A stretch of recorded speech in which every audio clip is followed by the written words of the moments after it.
Let's talk quarterbacks on the West Coast, because I think our top 6 quarterbacks that we know that are starters today are better than every other league's top 6 quarterbacks. Number 1, got to go with Cam Rising. It's hard to choose because there's so many that I think could vie for the top quarterback spot in this league. But Cam Rising simply is proven in what he did a year ago, how he led this team. They went through so much last season. For him to battle an injury, come on back, lead this team after not being the guy. I love everything about his story. I think that puts him at number 1. Not far behind, though, is Caleb Williams. And there is a possibility of him overtaking Rising as the season goes on, because I think Caleb Williams he's one of the most gifted players I've seen in my career. Go back to high school, seeing him at the Elite 11, throughout what he did in a little bit over a season last year as a starter at Oklahoma, and now here he's at SC. He knows the offense, he understands his teammates, he's connected to this system, he's embraced Los Angeles. Now, there's huge expectations on him and this team, but I think when the dust settles, Caleb Williams will prove that he is a star in this game. I expect him to be one of the top players in the country by the end of the season.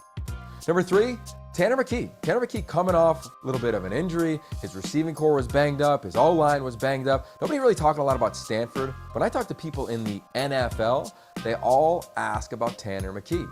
His arm is pure. His mastery under David Shaw and Tavita Pritchard's system is uncanny. It's exactly where he's supposed to be at Stanford. And I think he's worthy of that conversation of guys like Davis Mills, KJ Costello, Andrew Luck, Kevin Hogan, guys that have thrived under David Shaw in that system. Now you add in the weapons he has that are healthy.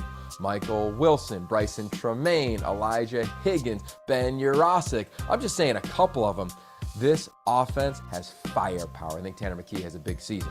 4, DTR. Yes, Dorian Thompson-Robinson is back. And now with Chip Kelly, he's got incredible mastery of what Chip Kelly is not only trying to do offensively, but how they're trying to manipulate a defense. I think when you add in that and you layer in the amount of reps he's had as a starter, now 4 years under Chip Kelly, Dorian is primed, and this offense is primed for a huge year.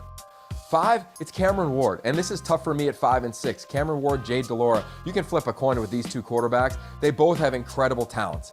Cameron Ward, you saw it on film. He just does unique things in terms of off-platform throws, the style in which he plays. I think he'll win a couple of games by himself this year, late in the ball game with his decision-making, and Jade Delora's already done that. The reigning freshman offensive player of the year in this league transfers to play under Jedd Fisch at Arizona. Now he'll play in a pro-style system under center. They have a litany of weapons, including Tetairoa McMillan, who will be one of the stars in the future of this league at wide receiver. There's still a bunch of other names like Bo Nix, Michael Penix, Chance Nolan, Emory Jones, Jack Plummer, Brendan Lewis.